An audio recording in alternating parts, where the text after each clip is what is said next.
નમો હરિયંતાણમ, નમો સિદ્ધાણમ, નમો આયર્યાણમ, નમો વજ્જાયાણમ, નમો લોહે સૌ સાવણમ. એસો પંચ નમુકારો સૌ પાવપણાસણો મંગલાણમ ચ સૌવે સિંબડમમ વૈ મંગલમ. મંગલમ ભગવાન વીરો, મંગલમ ગૌતમ પ્રભુ, મંગલમ સ્થૂલભદ્રાદ્યા, જૈન ધર્મોસ્તુ મંગલમ. ગિરનાર ગિરિવરની ગોદ પરથી આ પ્રવચનો થઈ રહેલા છે. બારીમાંથી નજર ફેરવીએ અને આખો ગિરનાર ગિરિવરના દર્શન થાય. સતત ગિરનાર ગિરિવરના દેદાર દેખાતા જાય. એમ લાગે કે જાણે ગિરનારની ઉપત્યકામાં, ગિરનારની નિસડામાં, ગિરનારની તળેટીમાં બેસી અને આ કુવલઈ માલાના પ્રવચનો થઈ રહેલા છે. 5 દિવસ હમણાં જ ઉપર રહીને આવ્યો. એની એક એક ઘટના, એક એક પ્રસંગ, એક એક સમય, એક એક પલ આંખની સામે દેખાતી જાય છે. સવારના દેરાસર જે ખુલે, અંધકારમાંથી ધીરે ધીરે ધીરે ધીરે ધીરે દીવાનો પીરો પ્રકાશ છવાય અને એમાંથી શ્યામ અંધકારમાંથી એક દીવાના પીરા પ્રકાશમાંથી એક નેમનાથ ભગવાનની મૂર્તિ જાણે રોજ પુનઃ પ્રગટ થતી હોય એવું દેખાય. અને સાંજે વળી પાછી પરમાત્માની મૂર્તિ અંધકારની અંદરમાં જાણે વિલીન થઈ જતી હોય એવી રીતે ધીરે ધીરે ધીરે ધીરે એક એક દીવા બુઝાવવાની અંદરમાં આવે. અને સવારે એનાથી ઉલટું એક એક દીવા ધીરે ધીરે ધીરે ધીરે શરૂ કરે. એટલે જેમ જેમ પીરું તેજ રેલાતું જાય એટલે એમ લાગે કે જાણે કે અંધકારમાંથી પ્રભુ એક દિવ્ય અવતાર પ્રાપ્ત કરે છે. પછી એનો તો પક્ષાલ છે, પછી સાંજની આરતી, દિવસભર ભક્તોની અવર જવર, ક્યારેક એવો સન્નાટો છવાઈ જાય અને ક્યારેક ક્યારેક ભક્તોની એવી ભીડ ઉમટી પડે. આ બધું જ ગિરનાર ગિરિવરના અલગ અલગ રંગો છે. બસ એ જ ગિરનાર ગિરિવરમાં બેસી અને આપણે આ કુવલઈ માલાના પ્રવચનો ચાલી રહેલા છે. માર્ગ ભૂલેલા જીવન પથિકોની પ્રતિબોધ કથા. આજથી 1245 વર્ષ પૂર્વે બનેલો 4 પ્રસ્તાવ અને 17,000 શ્લોકોની અંદરમાં ફેલાયેલો આ કુવલઈ માલા નામનો ગ્રંથ આચાર્ય શ્રી ઉદ્યોતન સુરીશ્વરજી મહારાજે બનાવેલો છે. રીમ દેવીની આરાધના દ્વારા. રીમ દેવીની કૃપા એવી વરસી હશે કે આ 17,000 શ્લોકોના ગ્રંથની અંદરમાં કયો વિષય એમને નથી ચર્ચ્યો એ સવાલ છે. વિજ્ઞાનનો હોય, જ્ઞાનનો હોય, ધર્મનો હોય, કલ્પનાનો હોય, વર્ણનનો હોય, કથાઓનો હોય, અલગ અલગ અલગ ઋતુઓનું વર્ણન, જ્યોતિષ, વિદ્યા, મંત્ર, ધાતુવાદ. એમ કહેવાય છે કે કુવલઈ માલાની અંદરમાં વિશ્વની એવી એક પણ બાબત નથી કે જેની આમાં ચર્ચા ન થઈ હોય. અને આ ગ્રંથની અંદરમાં 18 ભાષાઓનો ઉલ્લેખ છે. આ ગ્રંથની અંદરમાં એટલો વિશિષ્ટ ગ્રંથ એક દિવ્ય રીમ દેવીની કૃપાથી આ ગ્રંથ બનાવવાની અંદરમાં આવ્યો. એક જ કારણે કે ક્રોધ, માન, માયા, લોભ અને મોહ, આ 5 દોષો જે છુપ્પા વેશે પોતાની મોહિની પાથરી, પોતાની માયાજાલ પાથરી, એનો એક જાદુ પાથરી અને સમસ્ત જીવોને જે રીતે એને વશ કર્યા છે એના પોતાના શકંજાની અંદરમાં ફસાવી નાખ્યા છે. હવે એ જીવોને કેવી રીતે બચાવવા? કારણ કે એટલું મસ્ત મજાનું મોહરું પહેરીને આ 5 દોષો આવે છે ને કે આપણે ઓળખી નથી શકતા. ચલો ચોરને ચોર બનીને આવે ને તો આપણે કદાચ ઓળખી જઈએ.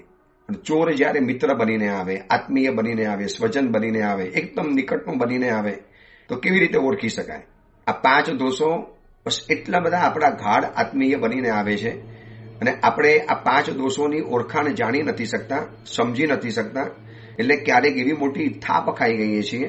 અને એનાથી બચાવવા માટે આ ઉદ્યોતન સુરીશ્વરજી મહારાજ આ ગ્રંથ બતાવીને આપણને સમજાવે છે કથા દ્વારા. અને એ કથાને જાણતા જાણતા જાણતા આપણે ત્યાં સુધી પહોંચ્યા કે જે ધ્યેય લઈને કુવલઈચંદ્ર કુંવર નીકળેલા હતા છેક સાગરદત્ત મુનિવર પાસેથી, એવી વિકટ અટવીઓ, જંગલો, અલગ અલગ અનુભવો, અવનવા બનાવો, પ્રસંગો, ક્યારેક કસોટી થઈ, ક્યારેક ભયંકર ઉપદ્રવો પણ આવ્યા. આ બધું જ જોતા જોતા જોતા જોતા વિકટ અટવીઓને પસાર કરતો કરતો કરતો છેક કુવલઈ માલા સુધી પહોંચી પણ ગયો, લગ્ન થઈ પણ ગયા. અને પછી જે કામ સોંપેલું હતું ગુરુએ, જોવાની વાત એ છે કે જે કામ સોંપાયું છે એ કામ કુવલઈચંદ્ર કુંવરે સાંગો પાંગ પરિપૂર્ણ કર્યું, બિલકુલ બરોબર પૂરું કર્યું. પોતાના ગુરુના આદેશને એને એટલી બધી રીતે વ્યવસ્થિત રીતે પરિપૂર્ણ કર્યો કે કુવલઈ માલાને સમય મળ્યો ત્યારે સમકિતનું સ્વરૂપ, જીન ધર્મના બારાની અંદરમાં સ્વરૂપ આ ધર્મ જીવનમાં કેટલો જરૂરી છે. આજે નહીં તો કાલે ધર્મ વિના બિલકુલ નહીં ચાલે. આ વાત એને એટલી સરસ મજાની શૈલીથી રજૂઆત કરી કે છેલ્લે કુવલય માલા પથ્થર પણ પીગળી જાય, ભલભલી વ્યક્તિને એક વખત સંકિત ઉપર શ્રદ્ધા થઈ જાય અને ધર્મ ઉપર એક ભાવ પેદા થઈ જાય. એટલી અદ્ભુત રીતે એને જે વર્ણન કરેલું છે અને એ સાંભળ્યા પછી કુવલય માલા સીધી જ ઊભી થઈ ગઈ, પગોની સીધી પગમાં પડી ગઈ, કુવલય ચંદ્રકુંવરના પગમાં, અને બે પગ પકડી અને ગદગદ સ્વરે આંખમાંથી આંસુ સાથે કહે છે કે તમે તો ખરેખર મારા નાથ આજે બન્યા છો. જે દિવસે તમે મારો હાથ પકડેલો ચોરીની અંદરમાં, આપણે લગ્ન થયા, છેડાછેડી બંધાયા, એ દિવસે તો ભલે દુનિયાની સમક્ષ આપણે પતિ પત્ની ગણાયા, તમે મારા સ્વામીનાથ બનેલા હતા, પણ ખારા અર્થમાં નાથ તો તમે આજે બન્યા. તમે મને આજે ખરું શરણું આપ્યું, તમે જ આજે મને ખરેખર નવો જન્મ આપ્યો. ભલે મારી માતાએ મારા શરીરને જન્મ આપેલો હતો, પણ મારો એક આત્માનો જન્મ, મારી સમજનો જન્મ, મારા સંસ્કારનો જન્મ, આજે એક મારો પુનઃ અવતાર થયો છે. તમે જે ધર્મનું સ્વરૂપ બતાવ્યું, સંકેતનું સ્વરૂપ બતાવ્યું, અને આજે હું કૃતાર્થ થઈ છું. એક વ્યક્તિથી ધર્મ પામ્યા પછી માણસ કેવો ઇમ્પ્રેસ થાય, આપણને કોઈ પણ ગુરુએ, સાધુ સાધ્વીજી ભગવંતો હોય કે સાવક સાવિકા હોય કે કોઈ પણ વ્યક્તિથી જ્યારે આપણે ધર્મ પામ્યા, ધર્મની સાચી સમજણ મળી, શું એમને ક્યારે આપણે આવા શબ્દોથી નવાજ્યા કે તમે મારા શરણ છો, તમે મારા સાચા અર્થમાં નાથ છો, તમે જ મારા હવે ઉપકારી છો કે તમે મને આ ધર્મ સમજાવ્યો. અગર ન હોતો હું ધર્મ તમારી પાસે કેવી રીતે સમજી શકત. આજે એક સમય ભગવાન ચાતુર્માસ કરવાની અંદરમાં જાય, કોઈ પણ સંઘની અંદરમાં, અને એક નવો સવો જીવ ધીરે ધીરે ધીરે પ્રવચનમાં આવે અને એનામાં થોડીક ધીરે ધીરે સમજણ ખીલતી જાય, જેમ ઓલી ગુલાબની કળી ખીલે, અને એવી રીતે ધીરે ધીરે ધીરે એનામાં સમજણનો એક વિકાસ થતો ગયો.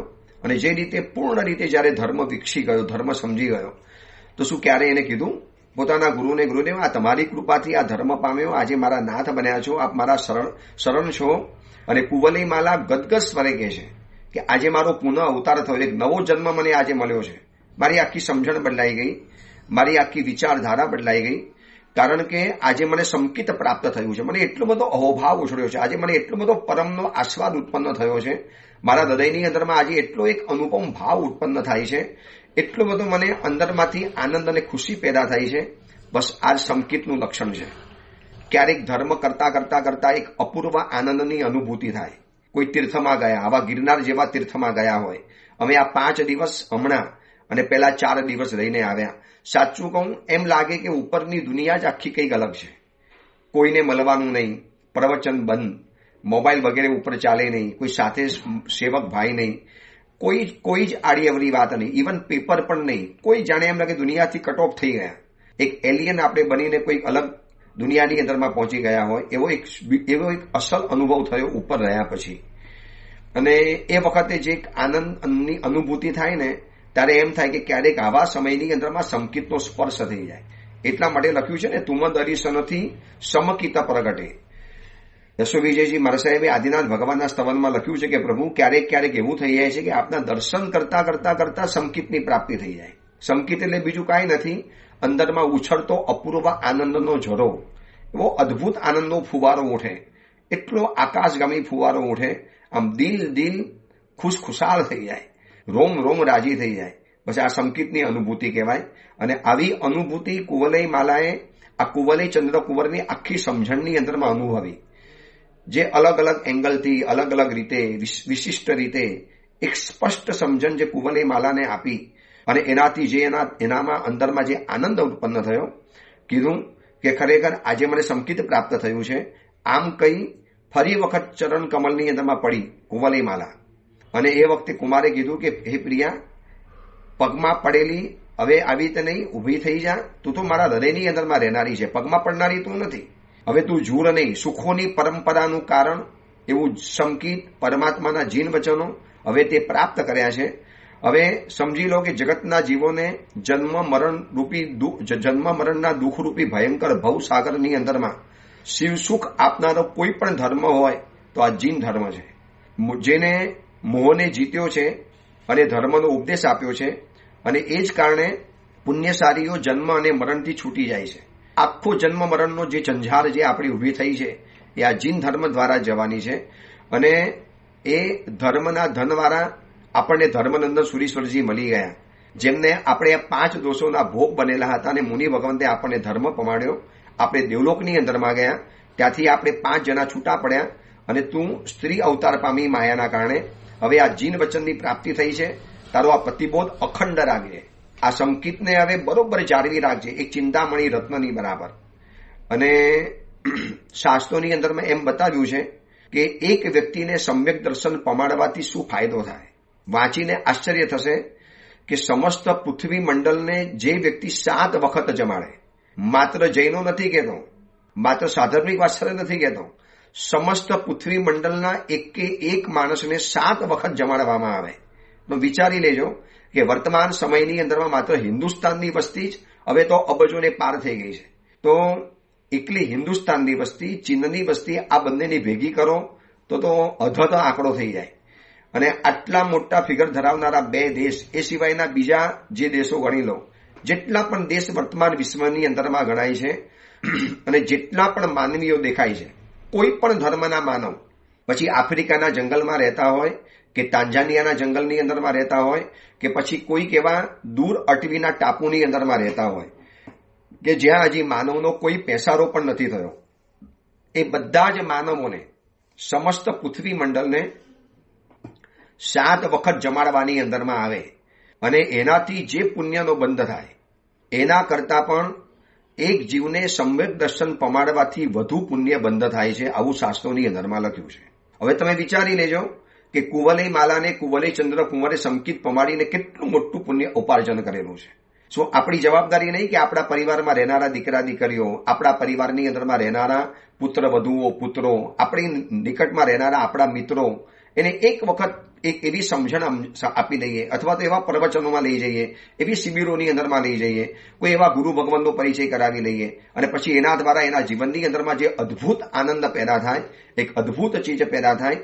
કદાચ તમને ખબર નહીં હોય, આજે અરિહંત વંદનાવલી આપણે ગાઈએ છીએ ને, એવા પ્રભુ અરિહંતને પંચાંગ ભાવે હું નમું, ઘર ઘરની અંદરમાં ગવાતી, હર હૃદયની અંદરમાં બેસી ગયેલી જે અરિહંત વંદનાવલી અસલ પાકૃતની અંદરમાં છે. એ પાકૃતની અંદરમાં બનેલો આ ગ્રંથ છે, કોઈ અજ્ઞાત અને અનામી મહાપુરુષે બનાવેલો આ ભક્તિ ભર્યો પાકૃતનો ગ્રંથ, સ્તુતિઓ. હવે બન્યું એવું કે આને બનાવનારા જે શ્રાવક ભાઈ હતા, ચંદ્રપ્રકાશભાઈ, એક સમયની અંદરમાં અમેરિકામાં ભણતા હતા, બહુ મોટી ડિગ્રી લીધેલી હતી અને એનું અભિમાન, એનું જ્ઞાન, એટલે એને પોતાનું જ્ઞાનનું અભિમાન એટલું બધું આવી ગયેલું, થોડાક નાસ્તિક જેવા બની ગયેલા હતા. હવે એની મમ્મીને બહુ દુઃખ થાય કે જૈન કુલની અંદરમાં આવ્યા પછી પણ મારો દીકરો આવા ધર્મથી વંચિત રહી જશે. એટલે એને એક વખત કોઈ પણ હિસાબે પૂજ્ય પંડ્યા શ્રી ભદ્રંકર વિજયજી મારા સાહેબનો પરિચય કરાવડાવ્યો અને કીધું, સાહેબ આ મારો દીકરો છે, થોડુંક એને ધર્મનો બોધ આપો, ધર્મ સમજાવો. હવે પંડ્યા શ્રી ભદ્રંકર વિજયજી મારા સાહેબ સમજાવનારા, તીર્થંકરના આત્મા જેવા મહાપુરુષ, અને એમનાથી આ ચંદ્રપ્રકાશભાઈ એટલા બધા આવર્જિત બન્યા, એટલા બધા આવર્જિત બન્યા, એવા પલટાઈ ગયા.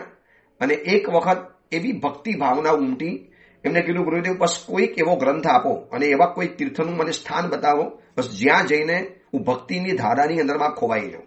એટલે આ અરહન નમસ્કારાવલી જે પાકૃતમાં બનેલો ગ્રંથ હતો એ એમને આપ્યો અને કીધું કે પાનસર તીર્થની અંદરમાં જાઓ. અમદાવાદની બાજુની અંદરમાં પાનસર તીર્થ છે, જ્યાં મહાવીર સ્વામી મૃનાયક છે. એકદમ નિતાંત કુદરતના ખોરે રમનારું આ તીર્થ, એકદમ દુનિયાથી અજાણ્યું, સન્નાટો, શાંતિ, નીરવ, પવિત્ર ભર્યું વાતાવરણ, ભગવાન મહાવીરની રમ્ય પ્રતિમા. અને કીધું કે બસ આ ભગવાનની સામે બેસીને આનો સ્વાધ્યાય કરજો, અપૂર્વ આનંદ આવશે. અને એ સ્વાધ્યાય કરતા કરતા કરતા કરતા એક દિવસ એવો આનંદ આવે, બસ આ સંકિત, અંદરથી સંકિતનો ઉછારો એવો થયો હશે કે આ ગ્રંથ પાકૃતની અંદરમાં વાંચતા વાંચતા કોણ જાણે અંદરથી સહજ શબ્દો સ્ફુર્યા. ઇતિહાસ કહે છે કે પાનસરના તીર્થની અંદરમાં બેસી આ ચંદ્રપ્રકાશ, છેલ્લે લખ્યું છે ને, શ્રી ચંદ્ર નાચ્યો ગ્રંથ લઈ મહાભાગ્યનું શરણું મળ્યું, છેલ્લે શબ્દ જે મૂક્યો છે. આ શ્રીચંદ્ર એટલે આ ચંદ્રપ્રકાશભાઈ, એમને આ પુસ્તકનો સ્વાધ્યાય કરતા કરતા કરતા એવો અપૂર્વ આનંદ અનુભવાયો, એવી અંતરમાંથી સહજ ધારા નીકળી પડી અને કોઈ પણ જાતના આડંબર વગર, કોઈ પૂર્વ તૈયારી વગર સહજ રૂપે એક જ રાતની અંદરમાં આ સ્તુતિઓ લખાતી ગઈ, સ્તુતિઓની રચના થતી ગઈ અને એવી સ્તુતિઓ બની ગઈ કે જે 14 મહાસ્વપ્નો થકી નિજ માત અને હરખાવતા, કેવા સરળ અને સહજ શબ્દો, બસ અંદરથી ઉઠતા ગયા, લખતા ગયા, કાગળની અંદરમાં આંખમાંથી આંસુની ધાર વહેતી જાય, ધીરે ધીરે બોલતા જાય ભગવાનની સામે અને કાગળની અંદરમાં ટપકાવતા જાય. આજે આ અરિહંત વંદનાવલી ઘર ઘરની અંદરમાં પહોંચી ગઈ. કોઈ જૈન એવો બાકી નહીં બચ્યો હોય કે જેને અરિહંત વંદનાવલીની એકાદ સ્તુતિ તો નહીં આવડતી હોય. જેના ગુણોના સિંધુના બે બિંદુ પણ જાણવું નહીં. કેટલા અદ્ભુત શબ્દો, કેટલા સહજ શબ્દો. બસ આ સંકિતની પ્રાપ્તિ છે. તો આવા મહાપુરુષે એક શ્રાવકને સંકિત પમાડ્યું તો એને કેવી અદ્ભુત સ્તુતિઓ બનાવી. હવે આ સ્તુતિઓ દ્વારા કેટલા લોકો દેરાસરમાં જિનાલયમાં ભક્તિ કરે છે. લગભગ દરેક પુસ્તકમાં અરિહંત વંદનાવલી ગુજરાતીમાં છપાયેલી છે. આ સંકિત પામ્યાનું એક લક્ષણ છે કે અંદરમાંથી આવો ક્ષયોક્ષમ થાય, આવો એક સહજ ભાવ ઉભો થાય, અંદરમાંથી એક અપૂર્વ આનંદની અનુભૂતિ થાય. હવે પંડ્યાશ્રી માર સાહેબે આ ચંદ્રપ્રકાશભાઈને આવો સંકિત પમાડ્યું તો શું લાભ મળ્યો? સમસ્ત પૃથ્વી મંડળને 7 વખત જમાડો અને જે પુણ્યનો બંધ થાય એટલો પુણ્યનો બંધ એક વ્યક્તિને આવી રીતે સમ્યક્ત્વનું દાન કરવાથી, સાચો રસ્તો બતાવવાથી. સમ્યક દર્શન એટલે સાચો રસ્તો, સમ્યક એટલે સાચું, દર્શન એટલે દર્શન, સાચો રસ્તો બતાવવાનો છે, ખોટા રસ્તા નથી બતાવવાના. એકાદ મોહાધીન જીવને સમ્યક દર્શન પમાડો તો 7 વખત પૃથ્વી મંડળને જમાડવા કરતા પણ વધુ અનંત ગણું, અસંખ્ય ગણું પુણ્યનો બંધ થાય છે. આ સાંભળ્યા પછી શું આપણને મન ન થાય કે મારા પરિવારમાં મારી કોઈ એકાદ વ્યક્તિને હું એવી સમજણ આપીને જાઉં, સાચો રસ્તો આપીને જાઉં, એને એવી સમજણની કેડી ઉપર ચડાવી દઉં કે જીવનની અંદરમાં આપોઆપ રીતે પછી આગળ ને આગળ વધતો જાય. બસ આ જ સમ્યક દર્શન છે અને આ સમ્યક દર્શનનો આ મહત્વ છે. આપણી આજુબાજુની અંદરમાં રહેનારા આપણા મિત્રોને જો આપણે આ રીતે સમ્યક દર્શન નહીં પમાડીએ, કોશિશ કરવાની, પામે ન પામે એની મરજી. અમે આ પ્રવચનો આપીએ છીએ ગામે ગામ, શેના માટે આપવાના? અરે કોઈ એકાદ જીવ ધર્મ પામી ગયો, કોઈ એકાદ જીવ પ્રતિબોધ પામી ગયો, કોઈ એકાદ જીવના મનની અંદરમાં ધર્મ પ્રત્યેનો રાગ, રુચિ, એક અનુરાગ જો પેદા થઈ ગયો, અસૂલ થઈ ગયું ધર્મ કરવાનું. ગામે ગામ વિહારો શેના માટે કરવાના? કોકના ઘરમાં ગોચી વરવા ગયા. હવે કોઈ યુવાન સાધુ વરવા ગયા હોય, શરીર ઉપર પરસેવાના રેલા ઉતરતા હોય, ધોમ તપતી ગરમી તપતી હોય અને નવ યુવાન સાધુ, ભણેલો ગણેલો એજ્યુકેટેડ સાધુ, અતિ શ્રીમંત સુખી પરિવારનો સાધુ, શ્રીમંત પરિવારનો નબીરો, અબજોપતિનો દીકરો જ્યારે ઘર ઘરની અંદરમાં પાત્ર લઈને ભિક્ષા માંગવા માટે જાય, ખુલ્લા પગ, માથું તપે, શરીરમાંથી પરસેવાના રેલા ઉતરતા જાય, મેલા મલિન વસ્ત્ર પહેરેલા હોય. હવે આવા સાધુ ભગવંતને જોયા પછી એક વ્યક્તિના હૃદયમાં થાય, શોભનો અયમ મુનિ, સુંદર અસ્ય આચાર. શું આ મુનિ છે? કેવા એના સુંદર આચારો છે, કેવા ઘર ઘરમાં માધુકરી વૃત્તિ માટે એમને ફરવાનું છે. ધન્ય હોજો મુનિવરને. બસ આ શબ્દ બોલતાની સાથે એના હૃદયની અંદરમાં સમ્યક્ત્વનું બીજ પડી ગયું. શું થયું? એ મુનિવરના કારણે એ સંકિત પામ્યો તો જાણતા અજાણતા એ મુનિવરને 7 વખત પૃથ્વી મંડળને જમાડવા કરતા પણ વધુ પુણ્યનો બંધ થઈ ગયો. આપણે કોકને સારું પુસ્તક આપ્યું, હું આ ઓડિયો પ્રવચન આપું છું, સાંભળતા સાંભળતા કેટલા જીવો અંદરથી ગદગદ થાય છે. કેટલી વ્યક્તિઓ મેસેજ મોકલાવે પારસભાઈને કે વૈભવભાઈને, પછી એ લોકો મારી ઉપર મેસેજ મોકલાવે કે સાહેબ આવી રીતે મેસેજ આવ્યો છે, આ ગિરનાર ગિરિવરના જે 5 પાઠના પ્રવચનો કર્યા, કેટલાય લોકોના મેસેજ, કેટલાય લોકોના ફોન. મને ગિરનાર ગિરિવર ઉપર રોજના 5-15 જણા રોજના મળતા હતા. ગુરુદેવ અમે આપનું પ્રવચન સાંભળીએ છીએ, હમણાં સાંભળીને આવ્યા, ગિરનારનો મહિમા સાંભળીને આવ્યા. એક યુવક જ્યારે ચડીને ઉપર વંદન કરવા માટે આવ્યો, એને કીધું સાહેબ હું આજે ઉપર ચડતો હતો ત્યારે 2 વ્યક્તિ ગિરનાર પર્વત ચડતા ચડતા ચડતા આપનું પ્રવચન સાંભળતા ઉપર ચડતા હતા. હું તને ખબર કેવી રીતે પડી? પાછળથી મને અવાજ તો આવ્યો, હું પાછળ હતો, આગળ કોઈ ચાલતું હતું, અવાજ આવ્યો, જેમ જેમ નજીક ગયો તો અવાજ સાંભળ્યો તો આપનો જ અવાજ હતો. ઉપર સાંભળું છું પ્રવચન. પછી મેં એમને પૂછ્યું તો કે આ સાહેબજીનું છે, બસ આ સાંભળતા ચડીએ છીએ, આખો ઇતિહાસ અમને ધ્યાનની અંદરમાં આવે. હવે સાંભળતા સાંભળતા ક્યારેક કોકના હૃદયની અંદરમાં એવો શુભ ભાવ પેદા થઈ ગયો, એવી શુભ ભાવની અંદરમાંથી છોર ઓળી તો કેટલું પુણ્ય બંધાઈ જાય. આ મહાત્માઓ ગ્રંથ આના માટે જ બનાવતા હતા કે આ ગ્રંથના માધ્યમે એવા કેટલાય જીવો ધર્મનો પ્રતિબોધ પામી જાય. કુવલય માલાનું કામ થઈ ગયું, કુવલય ચંદ્ર કુંવરે કામ કરી બતાવ્યું અને કામ થઈ પણ ગયું. હવે બંને જણા રોજ પરમાત્માની પૂજા કરવાની, સામાયિક કરવાનું, નિત નવી ધર્મની ચર્ચાઓ કરવાની, સંકિતની સ્વરૂપની હજી પણ ઊંડાણથી વાતો કરવાની, જીવારી 9 તત્વોનું જ્ઞાન મેળવવાનું, અવનવી ધર્મ ચર્ચા કરતા કરતા કરતા કરતા કેટલો સમય બંને જણાનો ત્યાં પસાર થઈ ગયો. બંને જણા યુવાન, બંને જણા કલા કુશલ, સર્વ કલાઓની અંદરમાં વિશારદ, એક બંને જણાને ભગવાને બિલકુલ જાણે કે વ્યવસ્થિત સમય હોય ત્યારે ઘડેલા હોય અને આ રીતે ધર્મની ચર્ચા કરતા કરતા કરતા દિવસોના દિવસો પસાર થઈ ગયા. પૂર્વ ભવને યાદ કરે, ક્યારેક ક્યારેક દેવલોકને યાદ કરે, ક્યારેક ક્યારેક એ જૂના મોહ વગેરે દોષોના જે ભોગ બનેલા હતા એને પણ દિવસોને યાદ કરે.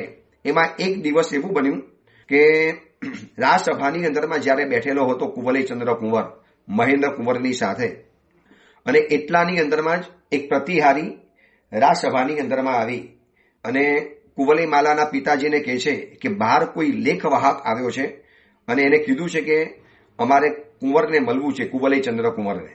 એટલે કુવલયચંદ્ર કુંવર પણ ચોંકી ગયો કે મને મળવા માટે અત્યારે કોણ આવ્યું, લેખ લઈને, પત્ર લઈને. આ એ જમાનાની વાત કરું છું કે જે જમાનામાં મોબાઈલ નહોતા. હવે આજે તો મોબાઈલના જમાનામાં પત્ર લખવાની જ વાત ભૂલાઈ ગઈ. આજે કોઈને પત્ર લખતા આવડે ને તો પણ આશ્ચર્ય ગણાય.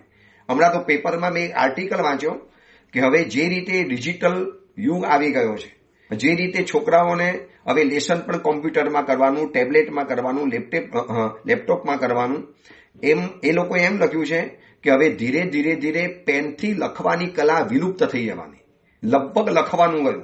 આજે કોઈને પણ કહીએ ને કે ભાઈ ઓલો નંબર જરા લખજો ને, જો મારી પાસે પેન નથી, તમે એક કામ કરો, મને વોટ્સઅપ કરી નાખો, સીધું મને લખીને મોકલી આપો. એ ટાઈપ કરવાનું રહ્યું, લખવાનું ગયું. એટલે લખવાની કલા, પેન પકડવાની કલા, એ પેપરમાં આર્ટિકલમાં લખેલું હતું કે થોડા વર્ષો પછી પેન કેવી રીતે પકડવીને એના પણ એક ક્લાસ શરૂ થશે. કેવી રીતે પત્ર લખો એના પણ એક ક્લાસ આપવા માટે આવશે કે ઉપર શું હેડિંગ કરવું, નીચે લિખિતમાં શું લખવું, વચમાં કયા મુદ્દા લખવા. પત્ર લખવાની કલા જ આખી ભૂલાઈ ગઈ. પત્ર લખવાનો રહ્યો જ નથી. આ પ્રવચન સાંભળનારા હું તમને પૂછું કે છેલ્લો પત્ર ક્યારે લખેલો હતો, કોઈ ગુરુ ભગવંતને, કોઈ વ્યક્તિને? હવે તો ટાઈપ જ થઈ ગયા. મોબાઈલની અંદર મેસેજ મૂકી દેવાના. પહેલા તો એવા પત્રો જતા હતા, પિતાજી ઘરમાં ગુજરી ગયા હોય, પરિવારમાંથી કોઈ ગુજરી ગયું હોય. હવે પત્રિકા લખવાના પણ ગયા, ઈ પત્રિકા આવી ગઈ. મોબાઈલમાં પત્રિકા બની ગઈ. સીધી ઇમેજ બનાવી દો, એને પીડીએફ મોકલી આપો અને એ વાંચી લે અને એ પ્રમાણે પતી ગયું. બધું જ પેપરલેસ કામ થઈ ગયું. તો પત્ર લખવાની વાત જ ક્યાંથી આવશે? આજના જમાનામાં પત્ર લખવાનું કદાચ અમારા સાધુ જીવનની અંદર છે કે અમારે એટલા મોબાઈલના ઉપયોગ નથી થતા, એટલે અમારે કોઈક મહાત્માને પત્ર લખવાનું આવે. બાકી લગભગ પત્ર લખવાનું મને નથી ખબર કે છેલ્લા કેટલાય વર્ષોથી કોઈ શાવકનો પત્ર અમારી ઉપર આવ્યો હોય. એક શાવકનો પત્ર, ફોન આવે, પછી મેસેજ ટાઈપ કરીને કહ્યું આ મેસેજ મોકલો, જરા જોઈ લેજો ને, સેવકભાઈને કહેજો ને જરા આટલું આપને વંચાવી લે. અને પત્ર લખવાની પદ્ધતિ લગભગ ગઈ, લગભગ સમજો ને કે વિસરાઈ ગઈ છે. હવે પત્ર લખતા જ નથી આવડતું. અને એક તો વ્યાકરણની ભૂલ, ન પૂરું ગુજરાતી આવડે, ન પૂરું ઇંગ્લિશ આવડે, ન પૂરું પોતાની માતૃભાષા આવડે, બધી ગોશ મોટારો અંદરમાંથી ચાલે. પત્ર લખવાની પણ એક કલા હતી. પત્ર લખવાનો પણ એક આનંદ હતો. કોઈ પ્રિય વ્યક્તિને, કોઈ પોતાના પુત્રને, અથવા તો અમે ગુરુ જીવનમાં હોઈએ તો કોઈ શિષ્યને, શિષ્ય અમને ગુરુને. આજે પણ ક્યારેક ક્યારેક પત્ર આવે ને ત્યારે આનંદ થાય, ચલો કોઈક વ્યક્તિએ પત્ર લખ્યો છે. હવે એને કેટલું બધું કર્યું હશે પત્ર લખવા માટે. કાગળ પસંદ કર્યો, પેન લીધી, પછી તમને લખવા માટેના એને મુદ્દા વિચાર્યા, એને તમારા માટે અહોભાવ ભરી વસ્તુઓ અંદરમાંથી લખી, આવું બધું લખતા ગયા. મને યાદ છે મેં મારા ગુરુદેવ ભુવન ભાનુ સુરેશ્વરજી મારા સાહેબને મુંબઈના એક સંઘમાંથી મેં 21 પાનાનો પત્ર લખીને મોકલેલો. બસ મને હૃદયમાં ભાવ આવી ગયો. એ વખતે નાનો હતો, 21 પાના ભરીને મેં મારા ગુરુદેવને પત્ર લખેલો હતો. એવી બધી વાતો લખેલી, ગુરુદેવનું વર્ણન, આપ મને કેવા મળ્યા, કેવી રીતે મળ્યા. એ સમયમાં બસ અચાનક મન થઈ ગયું અને પુસ્તકો વાંચવાનો શોખ હતો, એમાંથી મન થયું અને પત્ર લખી નાખ્યો. ગુરુદેવ એટલા બધા ખુશ થયા અને મને એમને જવાબ જે મોકલાયો, આજે પણ મેં પત્ર મારી પાસે રાખી મૂક્યો છે. એ મને જે જવાબમાં મોકલ્યો હતો, બહુ નાનો ટૂંકો જવાબ આવ્યો કે તને મારા માટે આટલો બધો ભક્તિભાવ છે, તારા હૃદયમાં ભક્તિભાવ જાણીને મને બહુ ખુશી થઈ, બહુ આનંદ થયો. હવે એ 21 પાનાનો પત્ર જ્યારે ગુરુદેવને મળ્યો હશે ત્યારે કેવા એમને વાંચતા હવે એ વ્યક્તિ આપણા માટે એટલો સમય કાઢીને વાંચે, આપણે સમય કાઢીને લખીએ. એટલે પરસ્પર એકબીજા માટે સમય કાઢવાનું કેટલું બધું બનતું હતું જૂના સમયની અંદરમાં. હવે તો કાં સીધો ઓડિયો મેસેજ મૂકી દેવામાં આવે, લખવાની ટાઈપ કરવાની પણ હવે લગભગ ગયું. સીધું બોલીને હવે તો ટાઈપ પણ નથી કરવાનું, બોલો એટલે આપોઆપ અંદરમાં ટાઈપ થઈ જાય, ગૂગલ ટાઈપ. આ બધી સિસ્ટમોના કારણે લખવાનું લગભગ ગયું. આ પત્ર લખવાની જ્યારે વાત આવે છે ત્યારે જીવનમાં એટલું તો નક્કી કરો કે એકાદ વ્યક્તિને મહિને કે છેલ્લે વર્ષે એક પત્ર લખવો. કોઈ ગુરુ ભગવાનને લખો, કોઈ બીજી વ્યક્તિને લખો, જે તમને ગમે એને, સારી ધર્મની વાતો, એક જીવનના અનુભવ, એક જે પણ તમારી લાગણીઓ વ્યક્ત કરવી હોય, લાગણીઓ વ્યક્ત કરવાનું આ એક સશક્ત માધ્યમ હતું. જે સમયમાં મોબાઈલ વગેરે નહોતા ને એ સમયમાં તો પત્ર લખવાના એટલા બધા ચાલતા હતા. કોઈ પ્રેમ પત્ર લખે, કોઈ સ્નેહ પત્ર લખે, કોઈ સમાચારના પત્ર લખે, ભલે જે પણ લખવાનું તો હતું. આજે તો લખવાનું લગભગ ગયું છે. એ આર્ટિકલમાં લખેલું હતું કે પેન પકડવાની કલા હવે લગભગ લોકો, છોકરાઓ, યુવકો ભૂલવા મળેલા છે. પહેલા તો દરેક વ્યક્તિના ખિસ્સામાં એક પેન રહેતી હતી, પણ પેન છે જ નહીં. બોલો કે જરા લખો ને, સીધો મોબાઈલ હાથમાંથી કાઢશે ને ટાઈપ કરવાનું આવી જશે. લગભગ પેન તો ખિસ્સામાં લગભગ જોવા નથી મળતી. પહેલા તો એવું હતું કે ઉપર એક પેન રાખી મૂકતા હતા, નાનકડી ડાયરી રાખતા હતા, તરત સીધું ટપકાવીને નંબર વગેરે. હવે તો સીધો મોબાઈલ આવે, એમાં પર્સનલ ડાયરી હોય, મોબાઈલની અંદરમાં એવી બધી સિસ્ટમ વગેરે આવી ગઈ, પોતાની એક અલગ ફાઇલ હોય, બધું જ એની અંદરમાં જમા કરવાનું. કોનો જન્મદિવસ છે, કોને મારે ફોન કરવાના છે, આ બધું અંદરમાંથી આવે. પછી અંદરમાંથી એને યાદ કરાવવાની પાછી સાયરન વાગે. ભાઈ આ સમયે એને અંદરમાંથી પાછો અવાજ આવે કે ભાઈ તમારે આટલા વાગે એને ફોન કરવાનો હતો. એ પછી તમને અંદરમાં બધું સેટિંગમાંથી અવાજ આવે. આ બધું ના કારણે ઠીક છે, એ બધા મેસેજ જે હતા, આપણે મેસેજો બધા જીવનમાંથી વિસરાઈ ગયા. એટલે આ વાત એ આવી કે જૂના સમયની અંદરમાં આવા લેખ લખવાના ચાલુ હતા, પત્રો લખવાના. અને કુંવરચંદ્ર કુંવર વિચારે કે અત્યારે મારા માટેનો પત્ર કેવી રીતે આવ્યો. પ્રતિહારી આવી, રાજાની આજ્ઞા લીધી. રાજાએ કીધું કે એને સ્વાગત સાથે લઈ આવો. જે લેખવાહક આવ્યો છે, લેખવાહક આવ્યો, એને પ્રણામ કર્યા રાજાને, પ્રણામ કર્યા કુંવરને, કુંવરચંદ્ર કુંવરને. રાજાને કીધું છે કે કુંવરચંદ્ર કુંવરના પિતાજી, અયોધ્યાથી હું આવેલો છું અને એમના પિતાજીએ આ પત્ર મોકલાવેલો, સંદેશો મોકલાવેલો છે. કેટલાય વર્ષો પછી પિતાજીનો આ પત્ર આવ્યો. અહીં તો કુંવલી માલાની સાથે દિવસ રાત આનંદમાં જતા હતા. કેટલાય વર્ષોથી પોતાના ઘરમાંથી બહાર નીકળી ગયેલો હતો અને ઘરે જવાનું હતું. હવે ક્યાં આ બાજુ દક્ષિણનો છેલ્લો નગર વિજયનગર અને ક્યાં અયોધ્યા નગરી. અને જેવી પત્ર આવ્યો ને એટલે કુંવરચંદ્ર કુંવરને માતા પિતાની યાદ આવી ગઈ. અને જોજો આ એક વ્યવસ્થા જોજો. લેખવાહકે પત્ર સોંપ્યો રાજાને. રાજાએ વગર ફોડે, વગર ખોલે પત્ર સોંપ્યો કુંવરચંદ્ર કુંવરને. લો આ તમારો પત્ર છે. હવે જોજો, જેવો પત્ર હાથની અંદરમાં આવ્યો ને એટલે કુંવરચંદ્ર કુંવર પોતાના સિંહાસન ઉપરથી ઉભો થયો. એ પત્રને બે હાથની અંદરમાં લીધો અને પત્રને મસ્તક ઉપર અડાડ્યો. જો આ માતા પિતાનું ગૌરવ હોય તો માતા પિતા તરફથી મળેલી જે પણ ચીજ હોય એનું પણ ગૌરવ હોય. એમ કહેવાતું હતું કે પૂજ્ય જમ્મુ વિજયજી મહારાજ, જમ્મુ વિજયજી મહારાજ સાહેબનો એવો વિનય હતો કે એ જ્યારે એમના પિતાજી જ્યારે હયાત હતા, હું નામ ભૂલી ગયો એમના પિતાજી મહારાજનું, તો પત્ર વગેરે આવે ને તો પૂછે, પિતાજી આ પત્ર ખોલું, આ પત્ર વાંચું, પિતાજી આ પત્ર લખું, પિતાજી આ પત્ર પોસ્ટ કરું. પછી પિતાજીના કાર કરી ગયા પહેલા, લગભગ ભુવન વિજયજી નામ હતું એમના પિતાજીનું, લગભગ ભૂલતો ન હોઉં ત્યાં સુધી. તો એ પોતાના પછી પિતાજી મારા સાહેબ કાર કરી ગયા ને તો એમના ફોટાને, કોઈને પાગલ જેવા લાગે, ફોટાને, પિતાજી મહારાજ આ પત્ર આવ્યો છે, ખોલું છું, પિતાજી આ પત્ર વાંચું છું, પિતાજી આ પત્ર લખીને પોસ્ટ કરું છું, પિતાજી આજે આ વ્યક્તિ આવ્યો છે એ સાથે બેસું છું. જાણે કે જીવંત પિતાજી બેઠા હોય ને એવી રીતે એમના ફોટાની સાથે વાર્તાલાપ કરે. હવે કુંવરચંદ્ર કુંવરનો વિનય, ઔચિત્ય, શું સમજદારી છે. આટલો ભણેલો ગણેલો યુવક છે. આજના જમાના પ્રમાણે એ જમાનાનો એ યુવક હતો, ભણેલો, એજ્યુકેટેડ, સર્વકલામાં કુશલ. આવી વિશ્વ સુંદરી કુંવલી માલાની સાથે જેના લગ્ન થયા છે.